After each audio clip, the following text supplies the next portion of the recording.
अरे यार ये रिकॉर्डिंग ऑन करो तो ये ट्रांसक्रिप्शन ऑन हो जा रहा है।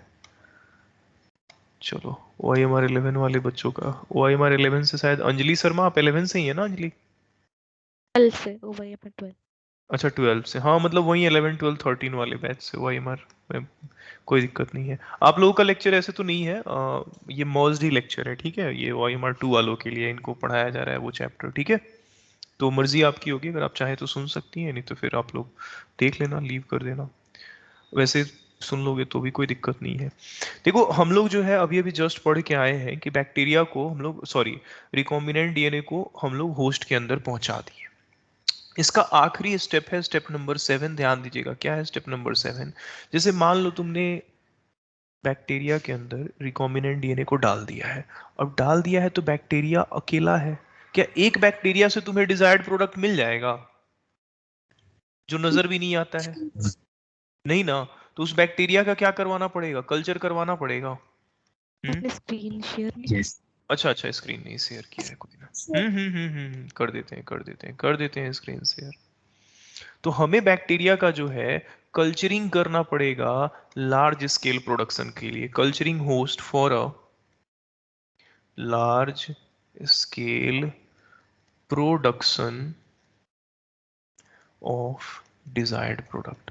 हमें क्या करना पड़ेगा? डिजायर्ड प्रोडक्ट को लेने के लिए उसका लार्ज स्केल पे क्या करना पड़ेगा? कल्चरिंग करना पड़ेगा। देखो कल्चरिंग कैसे किया जाता है, जैसे मान लो तुम्हें दूध से दही बनाना है, तो तुम क्या करते हो? बड़ी बड़ी कंपनियां क्या करती हैं, बड़े बड़े टैंक रखती हैं, उसमें दूध डाल देती हैं, थोड़ा सा उसमें दही मिला देती हैं, तो उसमें जो लैब होता है वो ग्रो करता है, पूरे दूध को दही बना देता है।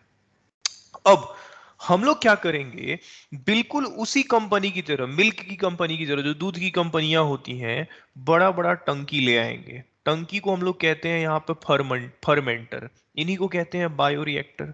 मान लो जैसे छत पे टंकी लगा होता है ना, घर पे पानी का टंकी लगा होता है, उसकी कैपेसिटी जनरली 1000 लीटर होती है या नहीं? 1000 लीटर बोलो तो 1000 लीटर पानी स्टोर हो जाता है। अब मान लो कि जैसे बड़ा सा टंकी है छत पे, पानी का टंकी, उसमें क्या किए तुम, जो जितना भी चीज चाहिए, जैसे मान लो बैक्टीरिया को सॉल्ट चाहिए, विटामिन चाहिए, मिनरल चाहिए, रॉ मटेरियल चाहिए, सब डाल दिए। थोड़ा सा अपना ट्रांसफॉर्म्ड बैक्टीरिया डाल दिए और उसको मिला दिए। अब मिला दोगे ऐसे तो बैक्टीरिया मिल जाएगा, बैक्टीरिया ग्रो करेगा, ग्रो करेगा तो तुमको डिजायर्ड प्रोडक्ट मिलेगा। और ये जो टंकी जिसमें ये तुम काम किए, 1000 लीटर का प्रोडक्शन करवाए, इसी को फर्मेंटर या बायोरिएक्टर कहते हैं। तो फर्मेंटर या बायोरिएक्टर क्या है? प्योर एनसीईआरटी पढ़ा रहे हैं, टैंक और vessels in which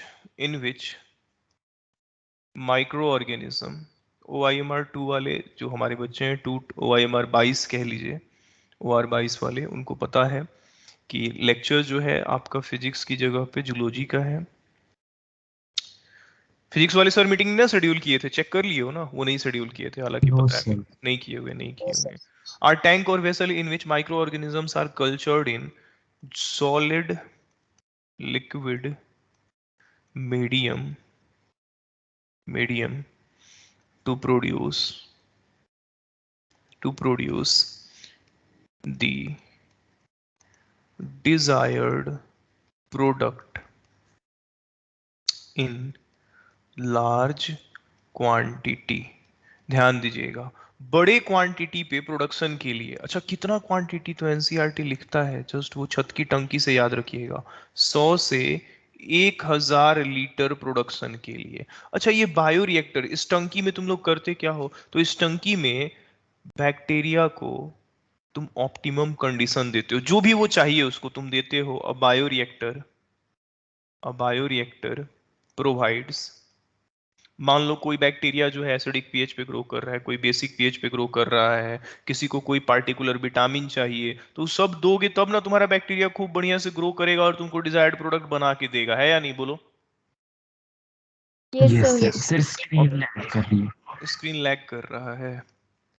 temperature, pH, मैं बोल बोल के लिख रहा हूँ, देखना लैगिंग हो रही है क्या। टेम्परेचर, पीएच, सबस्ट्रेट, एक बार फिर से शेयर कर देंगे, कोई बात नहीं है, प्रोबेबली नेटवर्क इशू होगा। Temperature, pH, salts, substrates, vitamins, अभी भी लैग कर रहा है, विटामिन्स, ऑक्सीजन, वो लैग नहीं कर रहा था, हम बोल ही नहीं रहे थे। फॉर कन्वर्जन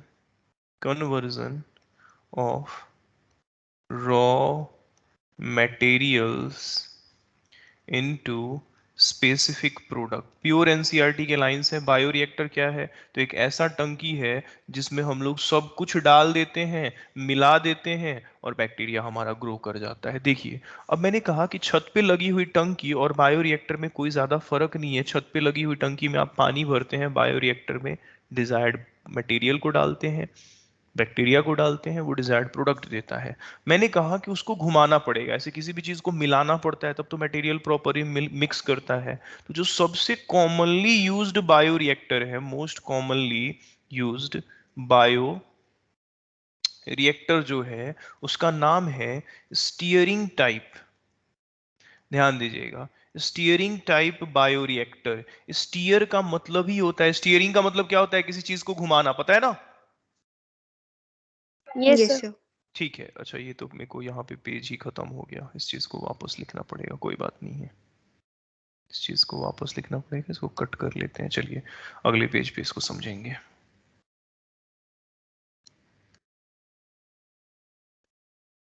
अरे ये पेस्ट कैसे होता था? हाँ ये रहा।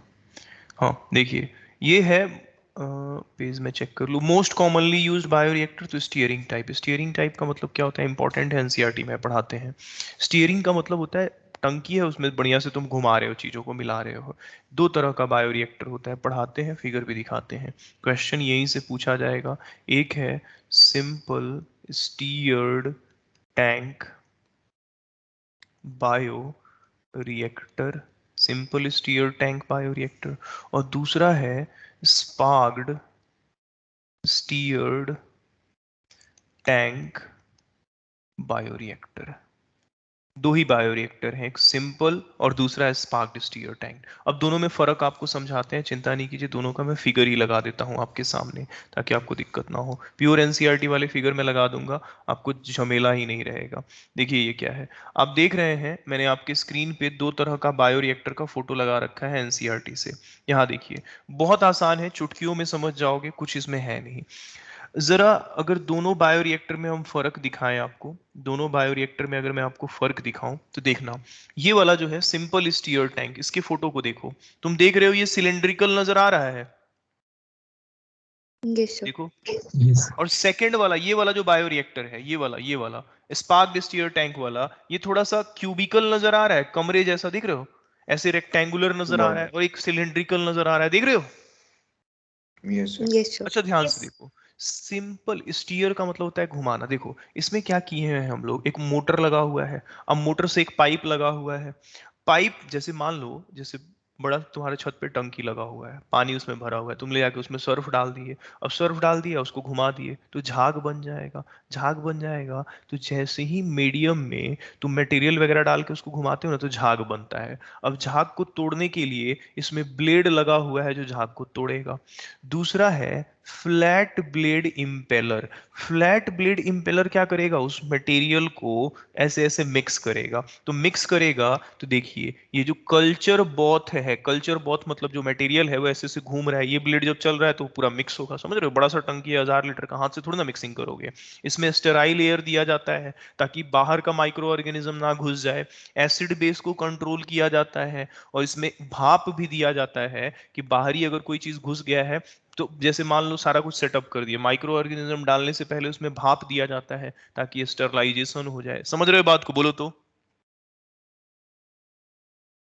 देखो ये पहला नंबर यस सर। किसका फिगर है, सिंपल स्टीयर टैंक बायोरिएक्टर। दूसरे वाले पे आते हैं, कह रहा है सर दूसरे वाले का कल्चर क्या बताया आपने? क्या कल्चर क्या बॉथ। क्या क्या क्या कल्चर बॉथ के बारे में क्या बताया? कल्चर बॉथ, जिसमें तुम्हारा बैक्टीरिया ग्रो कर रहा है, कल्चर मीडियम या उसको बॉथ कह लीजिए, ठीक है? ठीक, कल्चर मीडियम या उसको कल्चर बॉथ यस। कह लीजिए, ठीक है। सर दूसरा वाला, फ्लैट ब्लेड इम्पेलर क्या बताया? फ्लैट ब्लेड इम्पेलर का मतलब है, मतलब ऐसा ब्लेड जो जो नाव चलाने वाला चप्पू होता है ना, वैसा, जैसे हम लोग सब्जी उब्जी चलाते हैं तो हमारे पास जो हमारे होते हैं ना चलाने वाला सब्जी को, तो वो भी ऐसा ही होता है। तभी तो चीजों को प्रॉपरली ऐसे घुमाइएगा तो मिक्स होगा। ऐसे सिलेंड्रिकल, ये पेन से मिलाइएगा तो नहीं मिलेगा, लेकिन अगर यही पेन को फ्लैट रखिएगा और तब मिलाइएगा तो चीजें बड़ी आसानी से मिक्स हो जाएंगी। समझ रही है बात को? जैसे हम लोग चम्मच रखते हैं मिलाने के यस लिए, सर। ऐसे एक डंडी से नहीं मिलाते हैं, ठीक है? Yes sir. ठीक। बिल्कुल प्रैक्टिकल लाइफ से इसको कनेक्ट करके समझना है। अच्छा, दूसरा वाला जो है ना, उसका नाम है स्पार्क्ड स्टीयर टैंक बायोरिएक्टर। देखो, स्पार्क का सर मतलब ये ही कल्चर बोलो बोलो। सर ये कल्चर बूथ है या ब्रॉथ है? कल्चर ब्रॉथ लिख लोगे तो चलेगा। कल्चर ब्रॉथ होता है वो मिस प्रिंटिंग है, मिस प्रिंटिंग है। कल्चर ब्रॉथ होता है, कल्चर मीडियम या कल्चर ब्रॉथ होता है। इधर आइए, हमको भी एक बार चेक कर लेना होगा। पता चला ये मॉड्यूल में ऐसा लिखा है, एनसीईआरटी में क्या लिखा है, एक बार चेक करना होगा। देखो, इसमें क्या है ना, दूसरे वाले में क्या है ना, दूसरे वाले को थोड़ा सा नीचे बना के समझाते हैं। जैसे मान लो एक टंकी है, ठीक है, ऐसा टंकी है, उस ये सिलेंड्रिकल नहीं है। इसमें क्या किए तुम, पूरा ऐसे कल्चर मीडियम फिल कर दिए ऐसे। मान लो इसमें बैक्टीरिया वैक्टीरिया है, न्यूट्रिएंट वगैरह है। ऊपर से क्या किए, एक ऐसे स्टिक लगा दिए इसमें, ठीक है, मिक्सिंग करने के लिए। ध्यान देना, ऐसे एक स्टिक लगा दिए मिक्सिंग करने के लिए। और इस स्टिक को तुम क्या कर रहे हो, ऐसे रोटेट कर रहे हो, तो ये पूरा मीडियम मिक्स हो रहा है ऐसे ऐसे, ठीक। अब इसमें क्या करते हैं ना, इस वाले से सेटअप में हम लोग एक ऐसा डिवाइस डालते हैं, जैसे मान लो पानी का कोई बाल्टी है, उस बाल्टी में तुम एक पाइप लगा दो और उस पाइप में हवा फूको। जब हवा फूकोगे तो तुमने कभी नोटिस भी किया होगा, जैसे पानी है और उसमें स्ट्रॉ से पी रहे होते हो और अगर फूक दोगे रिटर्न तो उसमें बुलबुला बन जाता है। कभी नोटिस किए हो? Yes, Yes. sir. जानते हो, इसमें एक बाहर से मशीन लगाया जाता है जिसका नाम है स्पार्गर। स्पार्गर में यहाँ से हवा डाला जाता है। जब इस मीडियम में हवा डालोगे बाहर से, और इस स्पार्गर में छोटे छोटे छेद होते हैं, तो वो हवा इस मीडियम में निकलता है, तो इस मीडियम में यहाँ से बबल्स निकलते हैं। और जानते हो, ये बबल्स ऐसे बन जाते हैं। ये बबल्स क्या करता है, तो ऑक्सीजन को बड़े अच्छे से हर जगह पे पहुंचा देता है। जैसे जैसे बबल्स ऊपर जाता है, ऊपर जाके फूटेगा तो ऑक्सीजन हर जगह पे फैल जाएगा। तो और दूसरा, सरफेस एरिया भी बबल्स बढ़ाता है। तो तुम देखो, ऊपर वाला जो फिगर देखोगे ना, बिल्कुल ऐसा ही फिगर बना होगा, और इसका नाम है स्पार्क टैंक बायोरिएक्टर। देखो, इसमें लिखा भी हुआ है कि बबल्स जो है सरफेस एरिया बढ़ा दिया ऑक्सीजन ट्रांसफर का। ये गैस एंटरटेनमेंट है, यहाँ इसको रोटेट किया जा रहा है, देख रहे हो? Yes, sir. Yes. हो गया, बस इतना ही है। तुमसे पूछे सिलिंड्रिकल कौन होता है, तो सिंपल स्टीयर टैंक। क्यूबिकल कौन होता है, स्पार्क्ड स्टीयर टैंक। स्पार्क्ड से क्या फायदा हुआ, तो उसमें बबल्स बनते हैं जो ऑक्सीजन को अच्छे से पूरे मीडियम में ट्रांसफर कर देते हैं। ठीक है, समझ में आया? इससे ज्यादा कुछ नहीं, बस फिगर को आइडेंटिफाई करने के लिए पूछा जाएगा। प्योर एनसीईआरटी पढ़ाया गया है। कोई तकलीफ किसी को?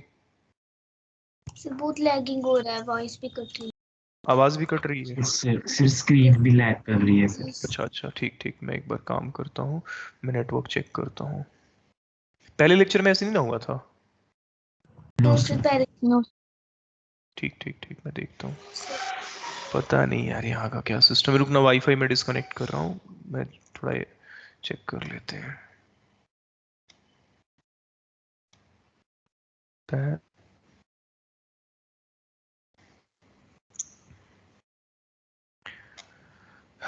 चलिए देख लीजिएगा, अगर फिर से होगा तो बताइएगा, फिर से नहीं हुआ तो लीव करके ज्वाइन करेंगे। देखो, अब आखिरी टॉपिक, आखिरी नहीं, सेकंड लास्ट टॉपिक हम लोग पढ़ने जा रहे हैं, वो है types of fermentation. Types of fermentation, किस तरह से तुम फर्मेंटेशन कर सकते हो। तो इसकी दो टाइप है, अगर लैगिंग हो रहा होगा तो बीच में टोक के बोल दीजिएगा। एक है बैच फर्मेंटेशन। लैगिंग हो रहा है क्या? नो सर या अभी इसको कहते हैं क्लोज्ड सिस्टम। और एक है, ध्यान देना, कॉन्टिन्यूअस कल्चर। कॉन्टिन्यूअस या ओपन सिस्टम। देखिए ये क्या है, दोनों में डिफरेंस क्या है। कॉन्टिन्यूअस सिस्टम आपके एनसीईआरटी में दिया हुआ है। देखो, तुम लोगों से प्रैक्टिकली लाइफ पे अगर मैं बात करूँ तो तुम लोग दो चीज देखे होगे। एक कुकर देखे होगे। जब कुकर में किसी चीज को बनाना होता है तो तुम लोग क्या करते हो, कुकर में मान लो पानी डाल दिए, दाल डाल दिए, सब कुछ एक साथ डाल देते हो, एक बार बंद कर देते हो। क्या बंद करने के बाद दोबारा कोई चीज डाल पाते हो? No, No, sir. sir. सीधा तो बनने के बाद ही No. निकालते हो। कह रहा है सर क्लोज्ड फर्मेंटेशन भी ऐसा ही होता है। इसमें एक बार एक टंकी में सब कुछ सेटअप कर दिया जाता है, बंद कर दिया जाता है, और जब प्रोडक्ट बन जाता है तो सीधा प्रोडक्ट को निकाला जाता है। बंद करने के बाद दोबारा कुछ नहीं ऐड किया जाता है। कह रहा है सर ओपन क्या है? गन्ना का मशीन देखे होगे, गन्ने की मशीन में देखे होगे, एक तरफ से गन्ना डाला जाता है, इनपुट किया जाता है, ठीक।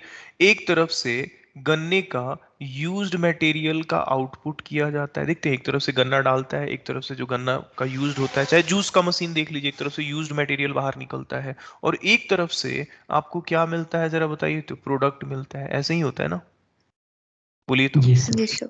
अच्छा, Yes. Yes. चाहे आप इसको समझ लीजिए ऐसे कि एक तरफ से आप एक मटेरियल डाल रहे हैं, फ्रेश मटेरियल डाल रहे हैं, एक तरफ से यूज्ड मटेरियल निकाल रहे हैं, एक तरफ से फ्रेश डाल रहे हैं, एक तरफ से यूज निकाल रहे हैं और एक तरफ से प्रोडक्ट भी निकाल रहे हैं।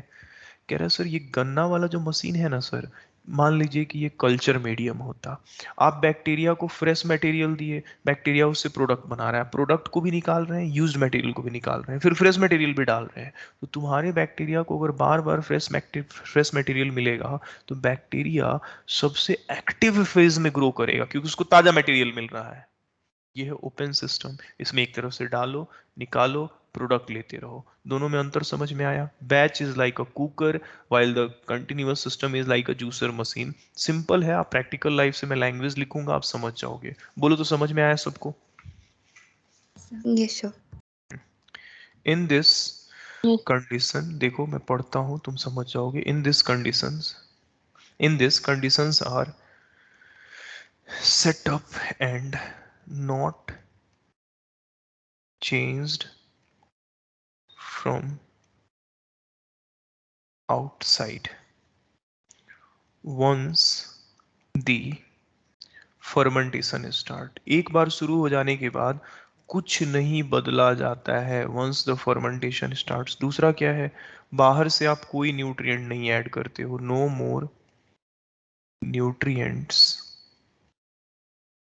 are further added।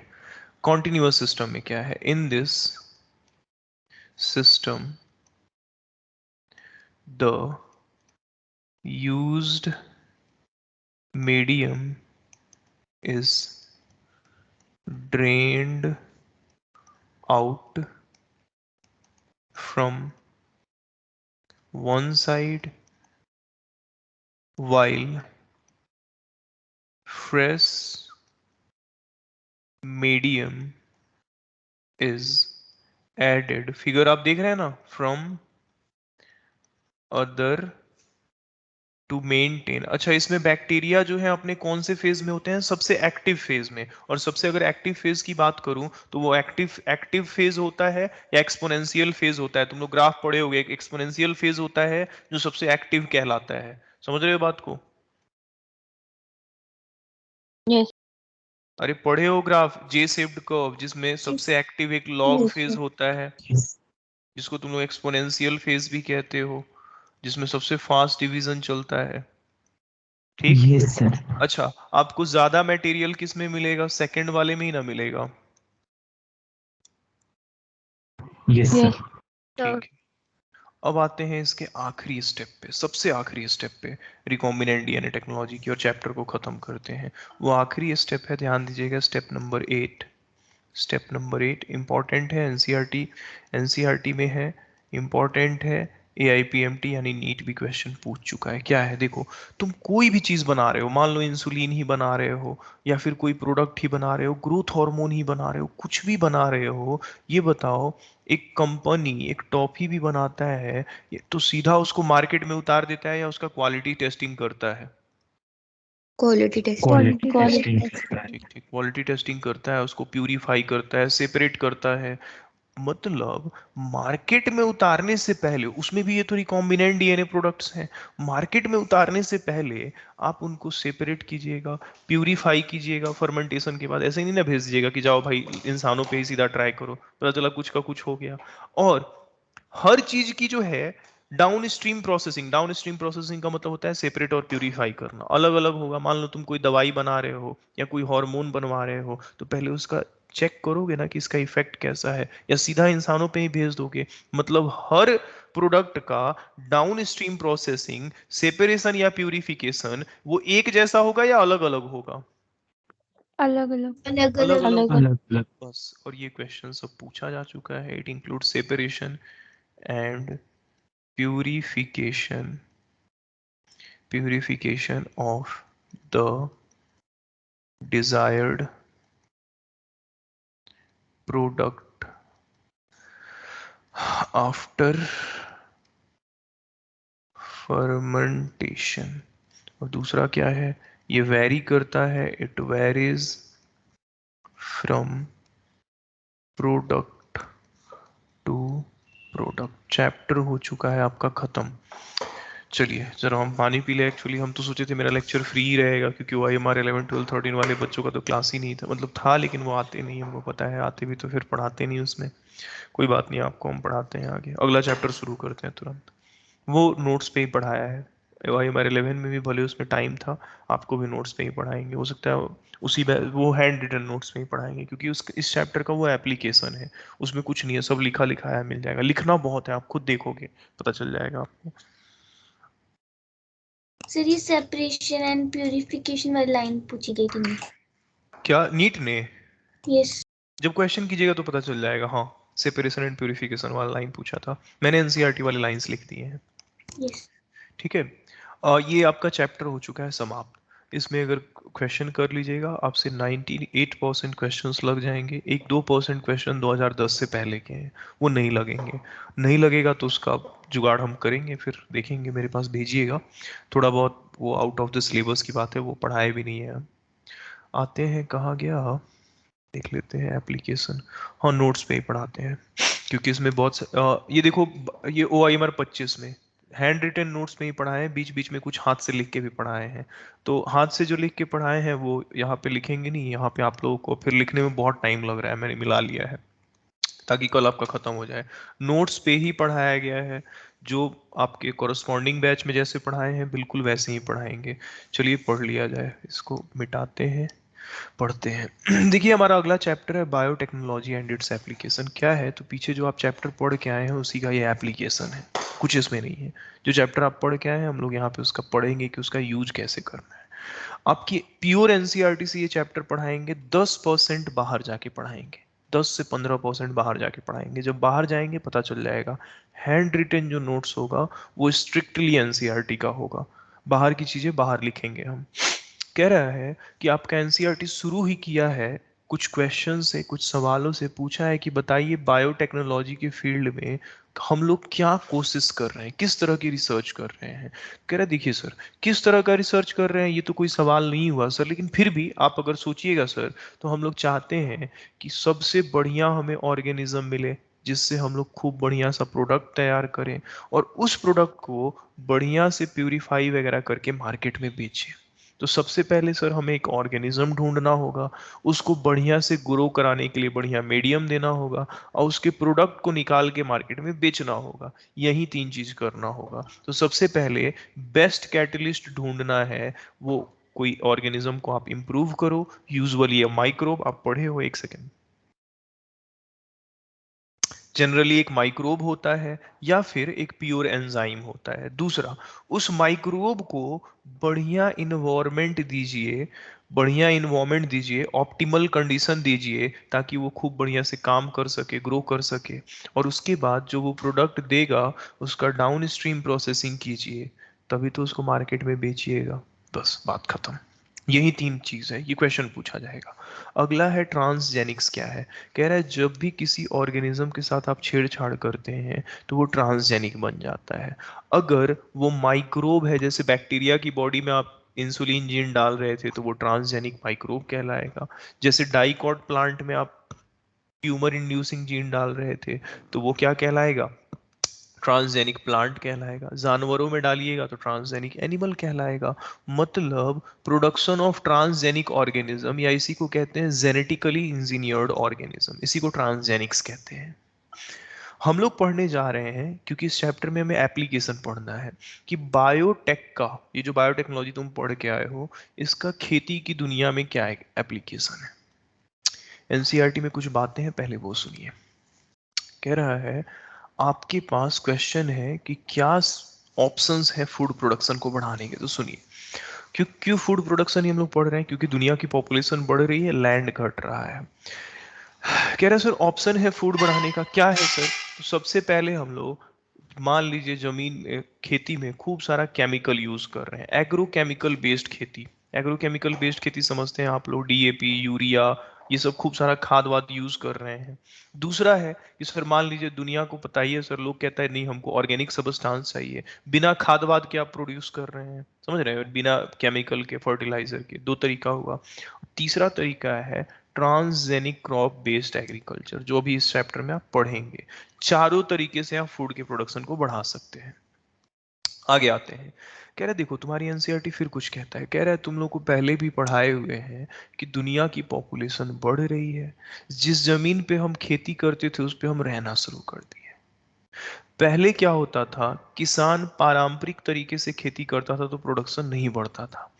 Green revolution आया, उसने खेती से प्रोडक्शन को 3 गुना बढ़ा दिया। लेकिन तुम्हें पता है इस 3 गुना बढ़ा देने के बावजूद भी प्रोडक्शन को, ग्रोइंग डिमांड को हम लोग पूरा नहीं कर पा रहे हैं। मतलब जिस रेट से हमारी पॉपुलेशन बढ़ रही है उस रेट से हम फूड का प्रोडक्शन नहीं बढ़ा पा रहे थे, और पॉपुलेशन जो खाना डिमांड कर रही थी वो हम नहीं दे पा रहे थे। तो क्वेश्चन है कि ग्रीन रेवोल्यूशन ने फूड के प्रोडक्शन को बढ़ाया, 3 गुना बढ़ाया, but yet it is not enough for growing population, growing population के लिए इनफ नहीं है। तो कोई दूसरा रास्ता बताइए। पहले तो है कि आखिर ग्रीन रेवोल्यूशन ने फूड प्रोडक्शन को बढ़ाया कैसे, 3 गुना कैसे बढ़ाया। तो सुनिए, ग्रीन रेवोल्यूशन में हमने क्या किया था, ग्रीन रेवोल्यूशन में ब्रीडिंग टेक्निक को अपनाया गया था, जिससे क्रॉप की बढ़िया बढ़िया वैरायटी की खेती की गई। समझ रहे हैं बात को। पहले क्या होता था, लोग क्या करते थे, मान लीजिए आप चावल उगाए हैं, कोई आएगा आपसे कहेगा भाई चावल दे दो थोड़ा सा, हमको भी उगाना है, हो गया बीज, हो गया वो, कोई बढ़िया ब्रीड का बीज नहीं, उसी को उगाए जा रहे, तो प्रोडक्शन घटते जाता था। आप बॉटनी में पढ़े होंगे।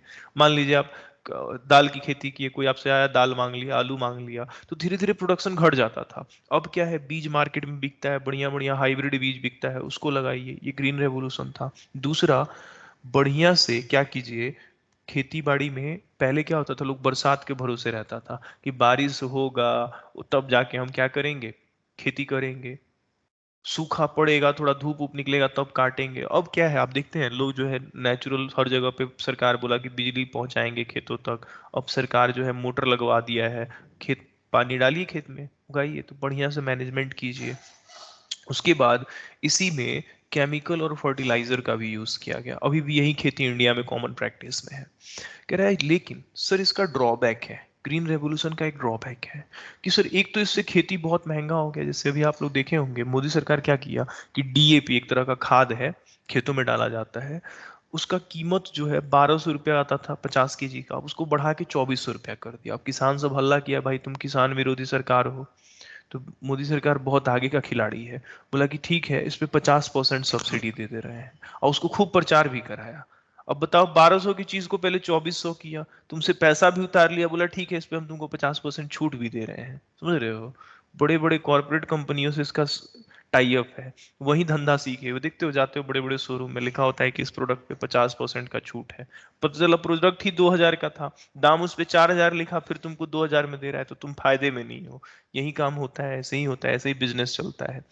दूसरी बात कि भाई ये जो तुम इसमें केमिकल वगैरह यूज कर रहे हो, इन्वायरमेंट ही तो पॉल्यूशन करेगा।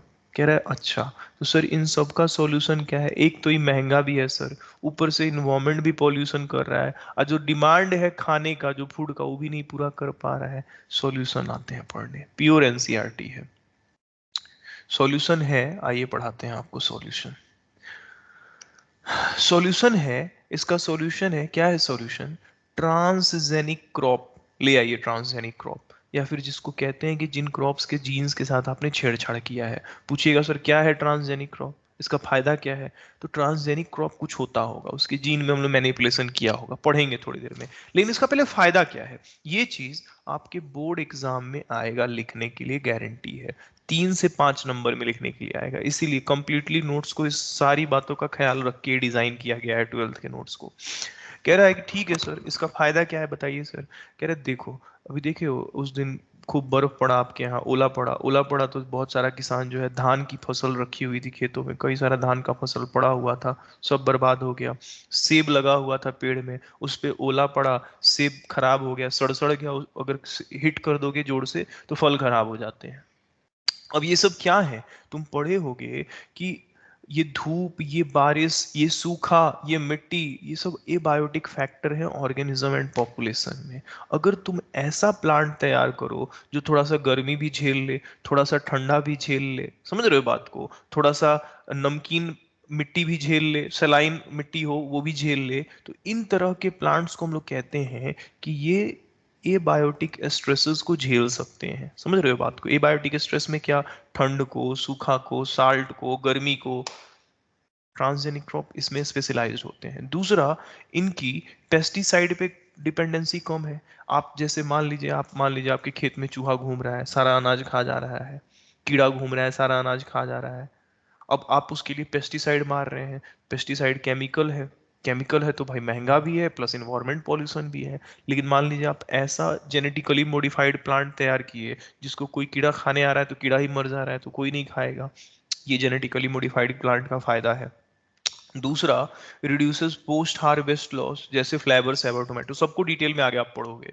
जैसे क्या होता था, जैसे अगर मैं एक टमाटर की खेती की एग्जांपल लूँ, तो टमाटर की खेती में क्या होता था, मान लो तुम किसान हो, टमाटर का खेती किए, ठीक है, टमाटर एक ही बार भड़बड़ा के पकने लगा।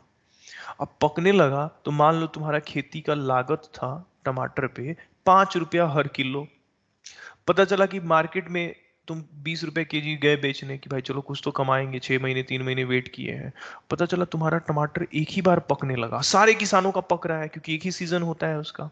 अब सब किसान बोला कि दाम घटा दो, कोई 2 रुपए केजी बेचने लगा, कोई 3 रुपए केजी बेचने लगा। अगर नहीं बेचोगे तो तुम्हारा टमाटर सड़ जाएगा। तो औने पौने दाम में किसान बेच देता था। किसान परेशान हो जाता था कि खेती के बाद नुकसान बहुत हो जाता है। काहे? तो टमाटर के जल्दी पक जाने की वजह से। तो ऐसा टमाटर तैयार किया गया जो जल्दी पकता ही नहीं है। आप अपने घर में जो टमाटर लाते हैं देखते हैं, 10-10 दिन तक रखे रहिए, पकेगा ही नहीं, लाल ही दिखेगा वो। वही टमाटर है फ्लेवर सेवर टोमेटो, थोड़ी देर में पढ़िएगा। दूसरा है कि मान लीजिए कि भाई आपको पता ही है कि दुनिया में कुपोषण किस कदर हावी है। आपको बढ़िया खाना मिल रहा है, बढ़िया कपड़ा मिल रहा है, बढ़िया पढ़ाई मिल रहा है, लेकिन दुनिया में आपको पता है कि लोग गरीबी से जूझ रहे हैं, 2 वक्त का चावल और रोटी नहीं नसीब हो रहा है। तो सरकार की कोशिश रहती है कि लोगों को प्रोटीन और विटामिन की बहुत कमी है। जैसे मान लीजिए अगर बच्चों में विटामिन ए की कमी होगी तो रतौंधी हो जाएगा, नाइट ब्लाइंडनेस हो जाएगा। तो ऐसा चावल लोगों ने बनाया कि बच्चा सिर्फ चावल खाए और उसको विटामिन ए मिल जाए। इसी चावल का नाम था गोल्डन राइस। थोड़ी देर में पढ़ाएंगे इसके बारे में डिटेल। कई ऐसे पेड़ तैयार किए गए हैं जो बीमारी से बचाव वाले थे, रेसिस्टेंट थे, कि कीड़े वगैरह भी नहीं खाते थे उसको। और साथ साथ ये जेनिक ट्रांसजेनिक प्लांट जो है आपके खेतों को भी नुकसान नहीं पहुंचाता था, पॉल्यूशन को भी, इन्वायरमेंट को भी नुकसान नहीं पहुंचाता था। तो इस 5 नंबर का क्वेश्चन पूछेगा तो 5 पॉइंट कोई लिख दीजिएगा, 3 नंबर का पूछेगा तो भी पांचों पॉइंट लिख दीजिएगा, नंबर मिल जाएगा। एनसीईआरटी के ही सारे पॉइंट्स मैंने लिखे हैं। बोली तो समझ में आया सबको? Yes. अब सवाल Yes. उठता है कि सर ये ट्रांसजेनिक क्रॉप है क्या? नहीं समझ में आया हमें। तो ट्रांसजेनिक क्रॉप में आपको कुछ एग्जांपल्स पढ़ने हैं। इसका सबसे पहला एग्जांपल है बीटी कॉटन का। बीटी कॉटन क्या है? तो सबसे पहले तो बीटी पे सारे सवाल हिट हो चुके हैं, जो नहीं हिट हुए हैं वो हम आपको बताते हैं।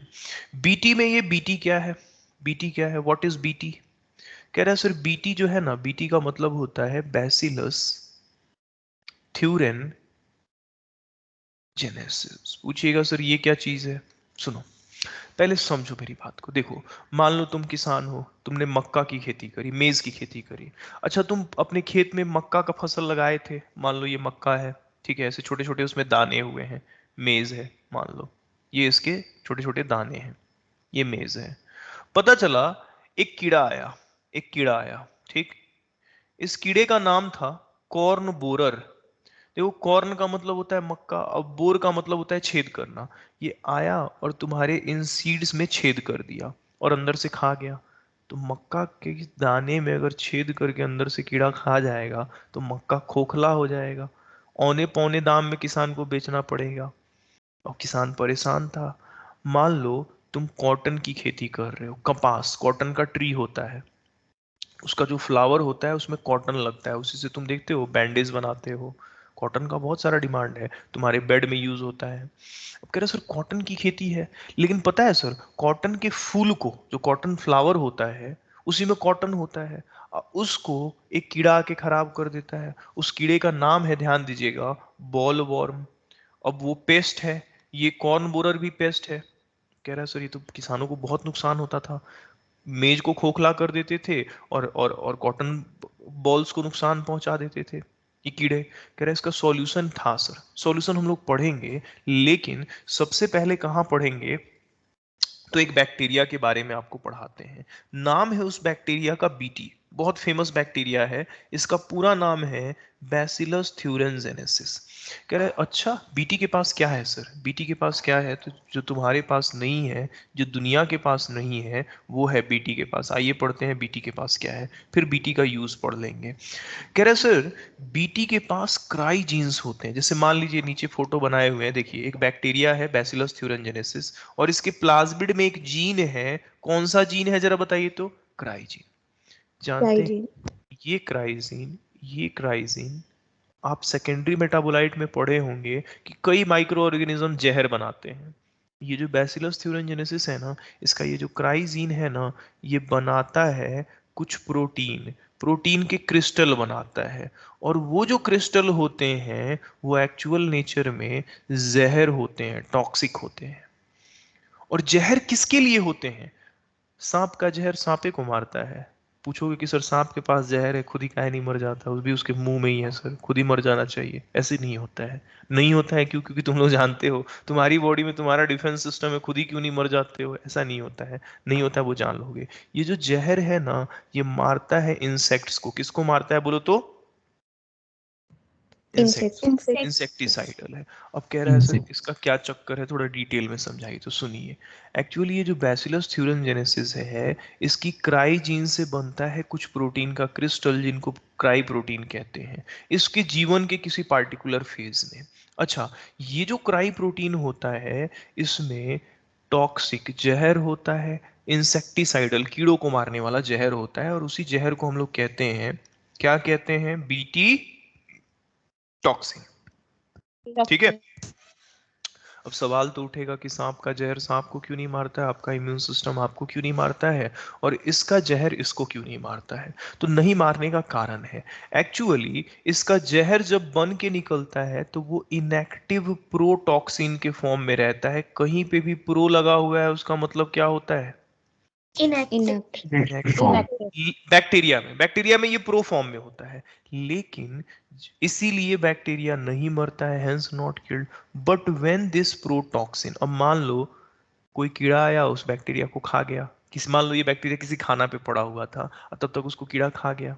अब कीड़ा खा जाएगा तो ये जहर कीड़े के गैस्ट्रो इंटेस्टाइनल ट्रैक में जाएगा, और कीड़े के जीआईटी में, स्पेशली इसके गट में अल्कलाइन मीडियम होता है। जानते हैं अल्कलाइन मीडियम मिलते ही ये जहर एक्टिवेट हो जाता है, और क्या करता है ध्यान दीजिएगा, एक्टिवेट होके ये जहर उसके गले में, उसके गले में बाइंड कर जाता है उसके एपिथेलियम के सेल्स से, उनमें छेद करवा देता है, बाहर से पानी घुसता है, सेल्स मरने लगते हैं और कीड़े की डेथ हो जाती है। इसीलिए इसको इंसेक्टिसाइडल कह रहे हैं।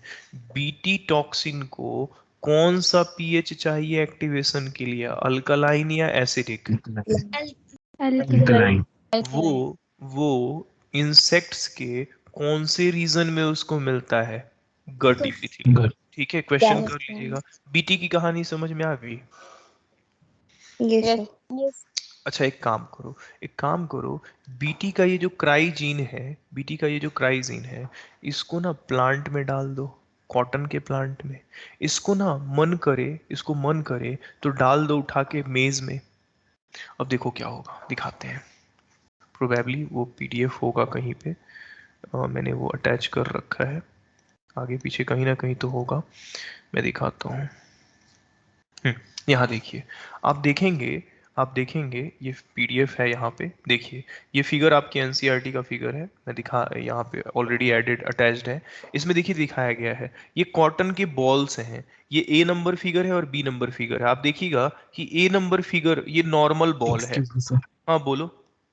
सर ये शो नहीं हो रहा है। नहीं सो रहा है, कोई ना, वापस शेयर कर देते हैं।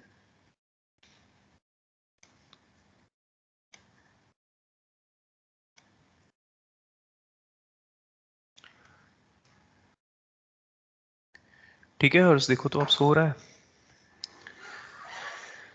देखो तो हर्ष अब सो रहा है। हाँ, देखो ये नॉर्मल कॉटन बॉल है, ये नॉर्मल कॉटन बॉल है, मैंने बी वाला फिगर उसमें देख रहे हो रुई लगा हुआ है, कॉटन बॉल लगा हुआ है। लेकिन ये कॉटन बॉल वॉर्म कीड़ा आया, इसने क्या किया, इन्फेक्ट कर दिया। इन्फेक्ट कर दिया तो देख रहे हैं वो सड़ गया है। ए नंबर फिगर देख रहे हैं, लिखा हुआ है destroyed by cotton ball warm, सड़ गया है, देख रहे हो ये सड़ गया है। हाँ? Yes Yes, sir. अब यही चीज तुम पढ़ने जा रहे हो कि इसको सड़ने से कैसे बचाया जाएगा। तो कैसे बचाया जाएगा, तो चलिए आपको पढ़ाते हैं। कह रहा है सर इसी का ना सॉल्यूशन है क्राइजीन। क्राइजीन है, तुम चाहो तो जीन को इधर उधर भेज सकते हो, भेज सकते हो कि नहीं भेज सकते हो, बोलो तो। Yes, sir. Yes. भेजा Yes. भेजा जाए, किसके जीन को कहाँ भेजना है सुनिए। हम क्या करेंगे, हम क्या करेंगे, ये जो अपना बीटी है, ये जो अपना बीटी है उसको कहेंगे भाई अपना क्राइजीन दे दो, उसका क्राइजीन काट के निकालेंगे और कॉटन प्लांट में डाल देंगे। अब बीटी का जीन कॉटन प्लांट में डाले तो कॉटन प्लांट बन गया बीटी कॉटन। अब इसके पास क्या है, देखिए बीटी कॉटन के पास क्राइजीन है। किससे आया हुआ क्राइजीन है, तो बीटी बैक्टीरिया से आया हुआ क्राइजीन है। अच्छा, क्राइजीन के कई टाइप होते हैं, इसके पास जो क्राइजीन है वो थोड़ा खास तरह का है।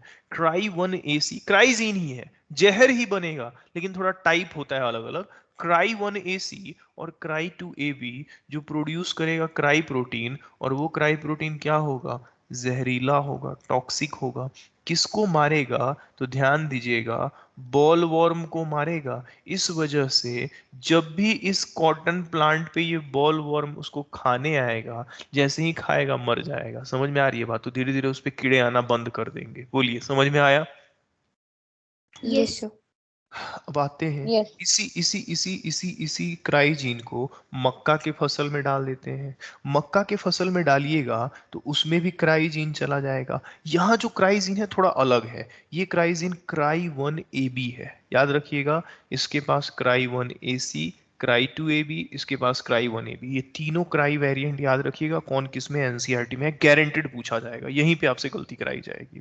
क्या प्रोड्यूस करता है, तो क्राई प्रोटीन। और वो क्राई प्रोटीन किसको मारेगा, बोलो तो मक्का के फसल में छेद करने वाले को, उसके सीड में छेद करने वाले को, उसका नाम क्या है, corn borer. Corn Corn borer. borer. अच्छा, तुम लोग देखते हो घर में सबसे ज्यादा परेशानी कब होता है, तो लोग जब बैंगन को काटता है, देख के मार्केट से खरीद के लाता है बैंगन, बैंगन को काटता है उसमें अंदर से बड़ा सा कीड़ा निकल जाता है। अगर इसी बीटी जीन को उस बैंगन में डाल दिया जाए तो नहीं लग रहा है तुम लोग को ब्रिंजल ब्रिंजल में, बैंगन में कीड़ा सब लगना बंद हो जाएगा, बोलो तो। और उस ब्रिंजल को बीटी ब्रिंजल कहते हैं, क्या कहते हैं। बीटी ब्रीचर। लेकिन यस। तुमको पढ़ना नहीं है क्योंकि एनसीईआरटी में नहीं है। कह रहा सर ये जो क्राई जीन है मारने में माहिर है, एनसीईआरटी से है, बहुत इंपॉर्टेंट है, अनटच्ड है।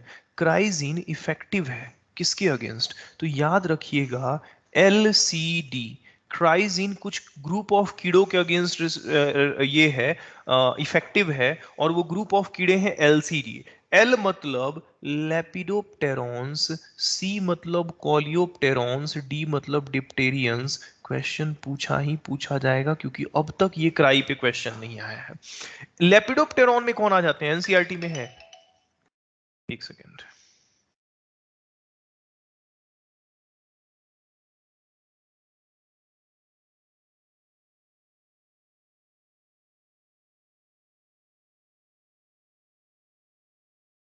बड़ा चाटता है सब बच्चा, सब नया नया बैच शुरू होता है ना, क्या बताएं हम। लगता है सब हर चीज पूछने, छोटा छोटा बात, उस सबको क्या ही समझाया जाए भाई। और इधर एक मैसेज का रिप्लाई करो तब तक चार पांच मैसेज करेगा सब, सर कैसे पढ़ा जाए।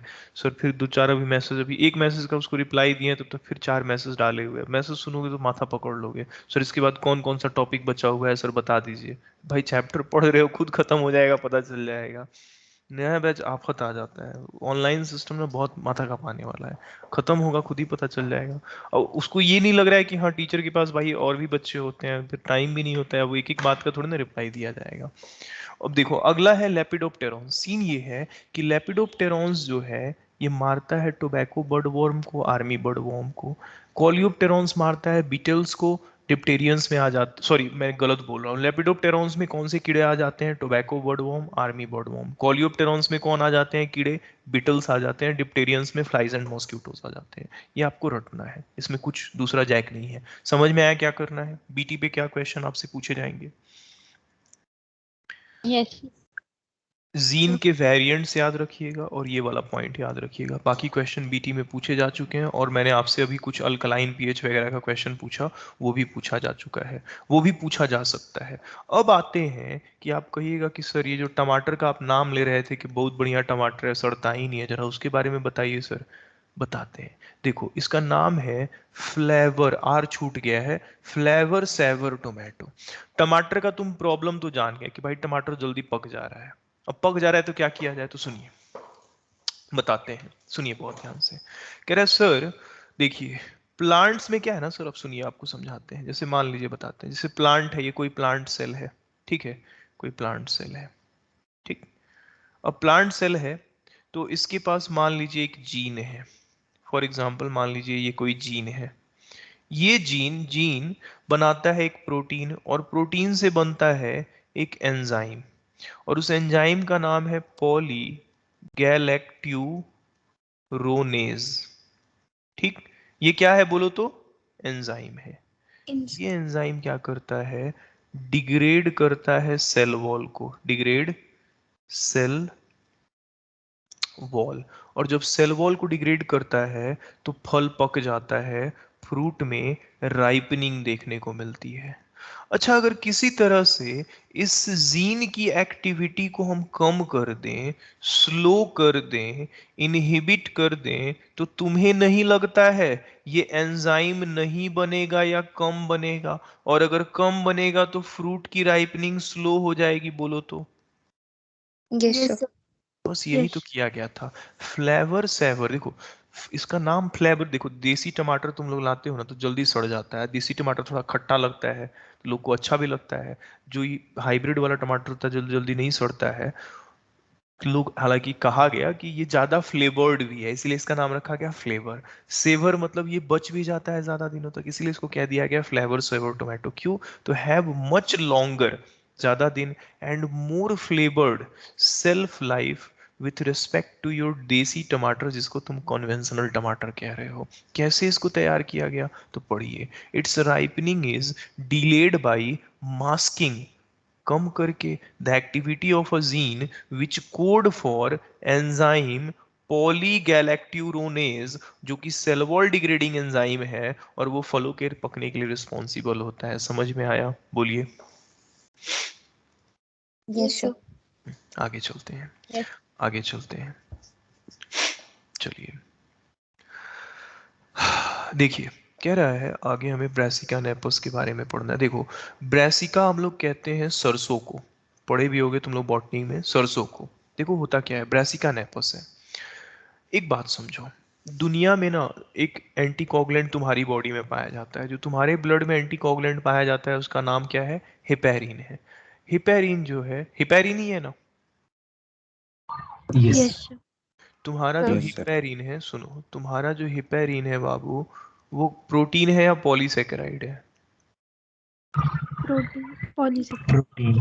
हिपैरिन पॉलीसेकेराइड है ना, हिपैरिन पॉलीसेकेराइड है। Yes. हिरुडीन लीच के सलाइवा में पाया जाता है, वो भी एंटीकोगुलेंट है और वो प्रोटीन नेचर का होता है। हिरुडीन किस नेचर का होता है बोलिए तो, प्रोटीन नेचर का होता है। अच्छा अगर हिरुडीन प्रोटीन है तो ऑब्वियस है किसी ना किसी जीन से ही कोड होता होगा, बोलिए तो किसी ना किसी जीन से कोड होता होगा। Yes. Yes. Yes. कार्बोहाइड्रेट की बात मैं नहीं कर रहा हूँ, हिरुडीन प्रोटीन की बात कर रहा हूँ, और हिरुडीन प्रोटीन एंटीकोगुलेंट है। अच्छा दुनिया में एंटीकोगुलेंट की डिमांड बहुत ज्यादा है, बहुत ज्यादा है। आप क्या करो, उस हीरोडीन बनाने वाले जीन को, उसका फोटोकॉपी करा लो, उसकी फोटोकॉपी करा लो, पीसीआर करके उसका फोटोकॉपी करा लो। और जब उसकी फोटोकॉपी हो गई तो कई सारे कॉपीज में मिल गए, उसको एजी को दो। एजी कौन है, एग्रोबैक्टीरियम ट्यूमिफेसियंस। और एग्रोबैक्टीरियम ट्यूमिफेसियंस को बोलो कि इसको ब्रासिका प्लांट में पहुंचा दे। ब्रासिका में जब पहुंचाओगे तो जो सरसों है उसके जो सीड्स होंगे उसमें तुम्हें क्या भरा हुआ मिलेगा, बोलो तो क्या भरा हुआ मिलेगा?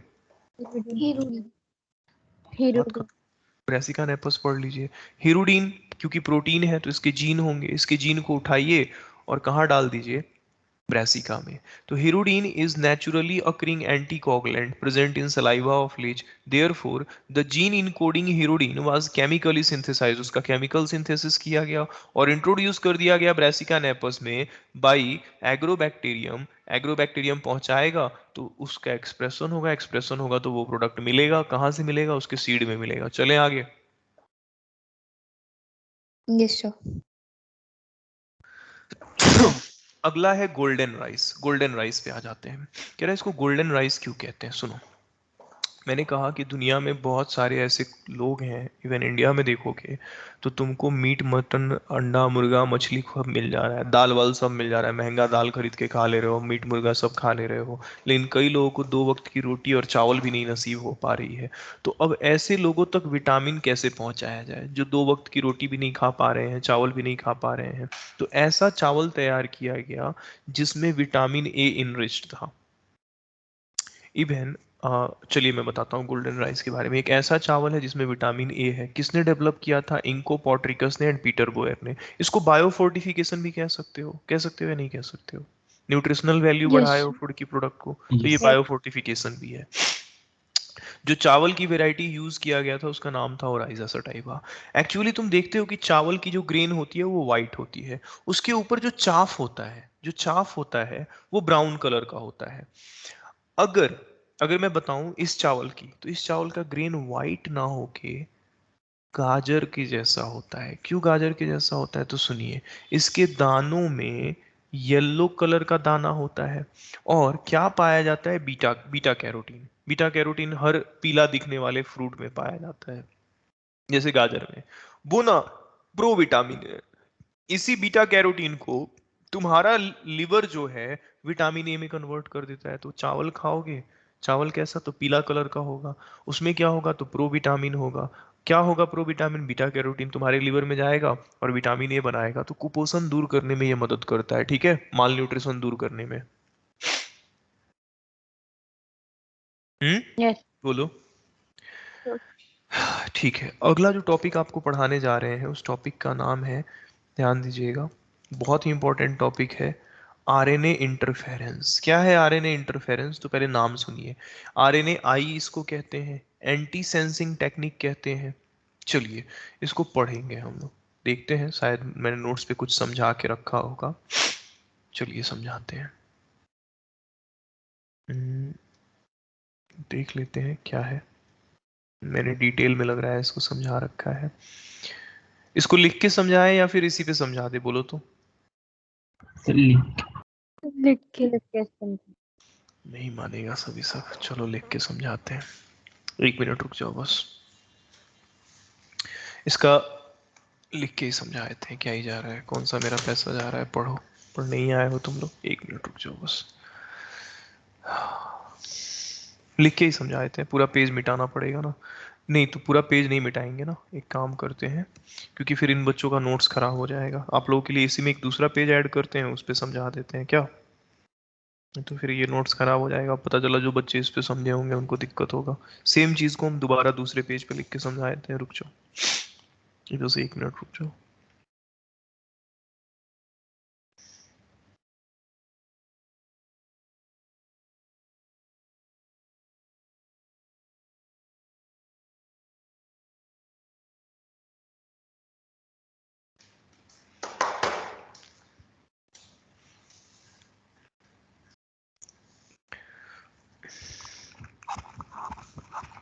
चलो एक दूसरा पेज ऐड करते हैं और तुम लोगों को इस पे समझा देते हैं। बाद में हटा देंगे, कोई एक पेज रहेगा, तुम लोग देख लेना। देखो तुम लोगों को एक चीज समझाते हैं। देखो, दुनिया ना राउंड वॉर्म से परेशान है। 1 मिनट रुक जाइए। दुनिया ना राउंड वॉर्म्स से परेशान है। राउंड वॉर्म्स को ही हम लोग कहते हैं, अब ये आधे घंटे का पूरा टॉपिक होगा। राउंड वॉर्म को ही हम लोग कहते हैं नेमाटोड। राउंड वॉर्म को ही हम लोग कहते हैं एस्क हेलमिंथिस, कहते हैं ना। yes. जेनरली आपके जो राउंड वॉर्म्स होते हैं जेनरली पैरासाइट होते हैं। जेनरली क्या होते हैं? पैरासाइट। जैसे आपके भी ये पैरासाइट हैं, कई बार ये जानवरों में पैरासाइट होते हैं, आपकी बॉडी में, छोटे बच्चों के पेट में हो जाते हैं। एग्जाम्पल में अगर मैं बताऊं तो एस्कैरिस है ना, Ascaris is a round worm found in your small intestine, बोलो तो। Yes. प्लांट्स में Yes, ही sir. होते हैं। प्लांट्स में जो राउंड वर्म फेमस है उसका नाम है, बड़ा ही इंटरेस्टिंग नाम है, लेट्स सी। नाम है इन भाई साहब का मेलोडिगाइने इनकॉग्निटा। ये किसका पैरासाइट है बोलो तो बाबू, किसका पैरासाइट है, एनिमल का या प्लांट का? Plant. प्लांट का। अब देखो, कहोगे कि सर मेलोडिगाइने इनकॉग्निटा ऐसा कौन सा पाप करता है, किसके बारे में आप पढ़ाने जा रहे हैं? तो मान लीजिए हम मेलोडिगाइने इनकॉग्निटा का फोटो भी बना दे रहे हैं, क्योंकि ये राउंड है तो राउंड ही फोटो बना देते हैं। मान लो ये अपना भाई है मेलोडिगाइने इनकॉग्निटा, मस्त खुश है। कह रहा है क्या करता है, बताते हैं। देखो, दुनिया में किसान जो है तरह तरह की खेती करते हैं। कुछ किसान जो हैं पसंद करते हैं, एक बड़ा ही फेमस प्लांट है, आप लोग भी उसका नाम जानते हो, तंबाकू का प्लांट। तंबाकू के प्लांट में सब कुछ उसके पत्तों में ही रहता है। ये प्लांट जो है, ध्यान दीजिएगा, this is the plant, here we have got the plant and here are its leaf. आप देख रहे हैं कि ये इसके पत्ते हैं,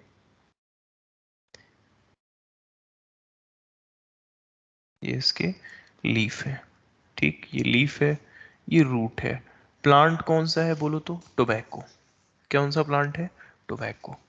कह रहा है सर तंबाकू के प्लांट में दुनिया खैनी बनाती है, इससे खैनी बनाती है, इसके पत्ता से, पत्ता सुखा के बनाया जाता है। लग ना रहा है कि इसके पत्ता को इन्फेक्ट करता होगा? कह रहा है बुलाते हैं किसी चीज को, किसको बुलाते हैं? तो बुलाते हैं एक वायरस को, बुलाते हैं टीएमवी को। ये बताइए, टीएमवी का नाम सुने हैं? Yes, Yes, sir. sir. क्या नाम है Yes. पूरा? Mosaic virus. Tobacco virus. Tobacco mosaic virus. जानते हैं, ये जो टोबैको मोज़ैक वायरस है, ये भाई साहब इन्फेक्ट करते हैं इसके पत्ता को। किसको इन्फेक्ट करते हैं? इसके पत्ता को। और इसके पत्ता में छींटा पड़वा देते हैं। छींटा जैसे आप बाथरूम में देखिएगा, जो टाइल्स होता है उस पर छोटे छोटे छींटे पड़े रहते हैं, मोज़ैकनेस देखने को मिलती है। इस वजह से पत्ता ही खराब हो जाता है। पत्ता खराब हो गया तो किसान का फसल बर्बाद हो जाता है। ये वायरस इसके पत्ते में इन्फेक्शन करता है। तो नीट ने पूछा कि मेलोडिगाइने इनकॉग्निटा कहाँ इन्फेक्शन करता है, बच्चा सब पत्ता टिक करके आ गया। क्वेश्चन में दिया हुआ था कि तंबाकू के प्लांट को इन्फेक्ट करता है, बच्चा सब को लगा कि अच्छा पत्ते को नहीं इन्फेक्ट करता होगा। नहीं, ये भाई साहब इन्फेक्ट करते हैं कहाँ? रूट में।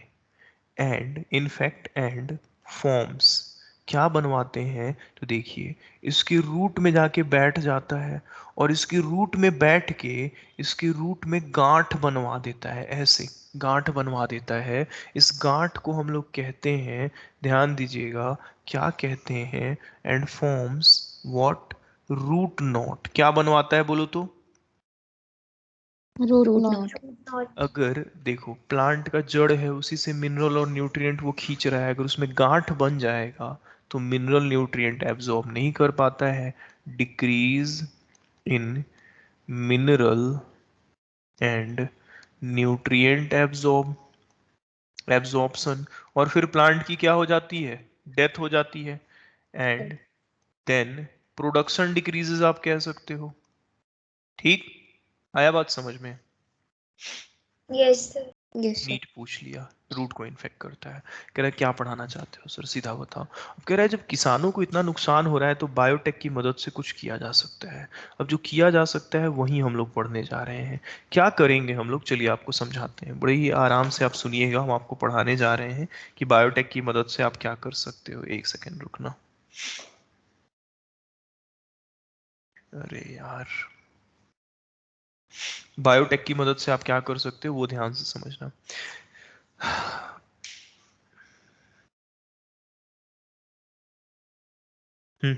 चलो, इधर बायोटेक का इसका एप्लीकेशन हम लोग देखते हैं। जैसे मान लो मेलोडिगाइने इनकॉग्निटा को एम आई लिखेंगे। क्या लिखेंगे?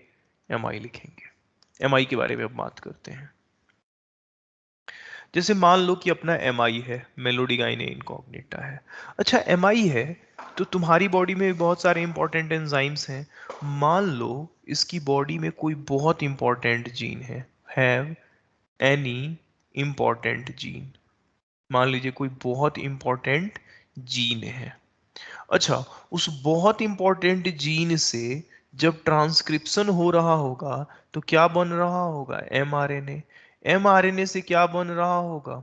प्रोटीन। protein, प्रोटीन से क्या बन रहा होगा? enzyme, और ये एंजाइम जरूरी है, नीडेड फॉर इट्स सर्वाइवल, क्योंकि ये बहुत जरूरी है। एमआई, एमआई कौन है? मेलोडिगाइन इनकॉग्निटा है। अच्छा, जो मैसेंजर आरएनए होता है वो सिंगल स्ट्रैंडेड आरएनए होता है, 5 3 ऐसा ही होता है ना, एसएस आरएनए होता है। मान लो यस सर। हमने क्या किया, बाहर से हमने क्या किया, suppose suppose we introduce a complementary RNA to its mRNA. हमने क्या किया, इसके मैसेंजर आरएनए के कॉम्प्लीमेंट्री बाहर से आरएनए को भेजा, जो जाके इसके एमआरएनए से बाइंड कर गया, क्योंकि वो कॉम्प्लीमेंट्री है। अब कॉम्प्लीमेंट्री है तो वो बाइंड कर जाएगा, और जब बाइंड कर जाएगा तो ध्यान दीजिएगा, मैसेंजर आरएनए बन जाएगा, becomes DS, double standard RNA बन जाएगा। और double yes standard sir. RNA yes sir. का ट्रांसलेशन नहीं होता है। जब ट्रांसलेशन नहीं होगा तो नो प्रोटीन, समझ रहे हो बात को? जब प्रोटीन नहीं यस बनेगा सर। तो नो एंजाइम, और जब एंजाइम नहीं बनेगा देयरफॉर एमाइडाइज। कुछ समझ में आया? यहाँ पे आपने क्या किया, आपने इसके मैसेंजर आरएनए को साइलेंट किया है या नहीं किया है? हैं? Yes sir. इसीलिए इसको कहते हैं आरएनए साइलेंसिंग। आपने इसके आरएनए से जो प्रोटीन सिंथेसिस चल रही थी उसमें इंटरफेरेंस, दखल अंदाजी किया है या नहीं किया है? Yes sir. इसीलिए यस इसको कहते हैं आरएनए इंटरफेरेंस। कुछ समझ में आया? सर ये यस जो कॉम्प्लीमेंट्री आरएनए हमने डाला है बाहर। पढ़ाएंगे भी, पढ़ाएंगे। हाँ, हमने ही डाला है। पहले इतनी बात समझ में आई? Yes sir. ठीक है। अब आते हैं अपने नोट्स पे, अपने नोट्स पे आते हैं, जरा देखते हैं। पढ़ाएंगे, हम सब पढ़ाएंगे, चिंता नहीं कीजिए, अभी है टाइम, ये टॉपिक तो खत्म सर हो ये ही जो रूट नॉट बनते हैं उसका सिम्टम होता है मोजाइक। आप कंफ्यूज नहीं कीजिए, वो तो वायरस मोजैक्नेस करवा रहा है।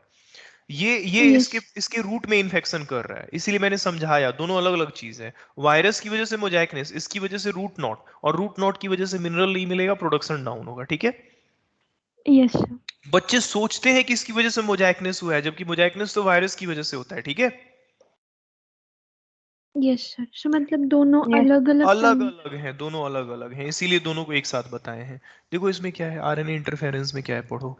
इस phenomenon of inhibiting activity of a gene through production of sense and antisense, समझाते हैं।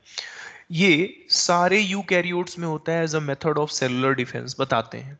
डिस्कवर किया था एंड्रयू फायर ने एंड क्रेग मेलोले, चिंता नहीं कीजिए, बताएंगे। अच्छा, सेम यही चीज इन बच्चों को भी पढ़ाया गया है, आप देख रहे होंगे, वही चीज मैंने जीन साइलेंसिंग लिखा है। चलिए आपके नोट्स में भी अभी कुछ थोड़ा और पढ़ना है, एक ही बार पढ़ के खत्म कर लेते हैं, फिर आके हम लोग समझेंगे। This is gene silencing. This whole process, this whole process, मैं उम्मीद करूँ कि आपका ये पूरा का पूरा प्रोसेस जो है, आपने इसी पूरे प्रोसेस को हम लोग कहते हैं जीन साइलेंसिंग, क्योंकि इसमें जीन साइलेंट हो गया है। या फिर इसको कहते हैं आरएनए इंटरफेरेंस। देखिए ये इसका देसी वर्जन था, देसी वर्जन कहने का मतलब है कि ये इसका साधारण वर्जन था, इंटरफेरेंस। देखो ये चीज आपके नोट्स में दो दो बार लिखा हुआ होगा, हालांकि मैं कोशिश करूंगा कि हटा दूंगा, OIMR वालों में पहले ही अपलोडेड है। इसको थोड़ा डिटेल में पढ़ते हैं, ये इतना आसान नहीं है। एक्चुअली ये जिस तरीके से शुरू होता है वो हम आपको पढ़ाने जा रहे हैं, ध्यान दीजिएगा। चलिए आपको हम समझाने जा रहे हैं, इसके बारे में थोड़ा डिटेल में हम लोग समझेंगे। जरा एक बार हम भी देख लेते हैं कि क्या इसका चक्कर है।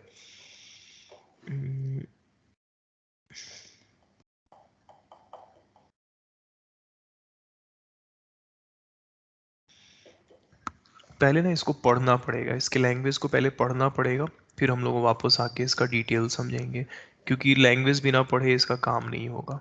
आइए पूरा लैंग्वेज हम आपको पढ़ाते हैं। पहले इसको पढ़ लीजिए आप लोग, फिर पूरा इसका हम डिटेल थोड़ा समझाएंगे। डिटेल आपके एनसीईआरटी में नहीं है, मैंने लैंग्वेज जो यूज़ किया है वो एनसीईआरटी से यूज़ किया है। देखिए इसमें क्या है, this method involves a specific mRNA silencing due to complementary double standard RNA that binds to a specific mRNA and prevented translation। Simple भाषा में समझो आप, mRNA बहुत सिंपल भाषा में समझो, जो उस mi के जिंदा रहने के लिए प्रोटीन जरूरी है, उसके मैसेंजर आरएनए को डबल स्टैंडर्ड बनवा दोगे, वो साइलेंट हो जाएगा। अच्छा साइलेंट हो जाएगा तो काम खत्म। अभी अभी पलक कह रही थी कि बाहर से जो कॉम्प्लीमेंट्री आरएनए हम लोग भेजेंगे, जो एमआरएनए के कॉम्प्लीमेंट्री होगा, वो कहाँ से आएगा, अभी इसके बारे में और डिटेल में समझाते हैं। कह रहा है वो आरएनए आता है किसी वायरस के इन्फेक्शन से। यहाँ पे आपको थोड़ा बहुत याद रखना पड़ेगा, कुछ लाइंस याद रखने पड़ेंगे, जैसे ये कि सोर्स ऑफ आरएनए क्या है, अभी इसको डिटेल में समझाएंगे भी। तो वो वायरस के इन्फेक्शन से आता है या ट्रांसपोजन्स के थ्रू आता है। ट्रांसपोजन्स क्या होते हैं, मोबाइल जेनेटिक एलिमेंट्स होते हैं, उनके थ्रू आता है।